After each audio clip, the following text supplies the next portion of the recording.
Uli na miss kita. Hala, ako din, be. Ang pangit mo pa rin. Hala, grabe. Ikaw din. Amoy bulok na bagang pa rin yung hininga mo. Gusto kitang sakalin. Ay, hala, be. Tingnan mo yan, oh. Di ba yan yung nagyabang sa JC na nagbakasyon daw siya sa ibang bansa? Oo, kilala ko yan. Pero isang linggo lang naman siya dun, eh. Hey, you two. What you are see? Ano daw? Oh, sorry, I forgot myself. You two don't understanding what to say to me because your English is disappear. Binahihilo ako. Kailangan ako makasapak ng bobo. Nga lang akong bahala. Hoy, ang kapal ang mukha nito, pa English ka pa, ay mali-mali rin naman sinasabi mo. Saka isang linggo ka lang naman nagstay sa ibang bansa, pa ganyan-ganyan ka na, ay mukha ka pa rin naman talangka. What?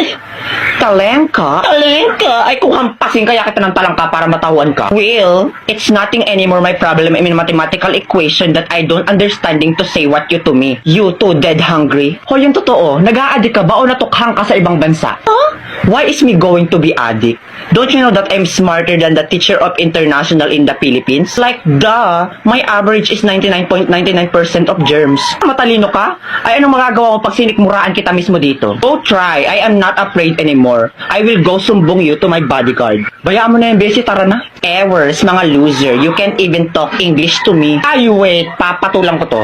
You little bulwak na inidoro, you're making me irritate to the functionality of my brain that can sampal you little bigger booger that the size of your booger is 200% kilometer per hour with bacteria. Now B, it's your turn. Let me be the one to finish these cockroaches. Yeah,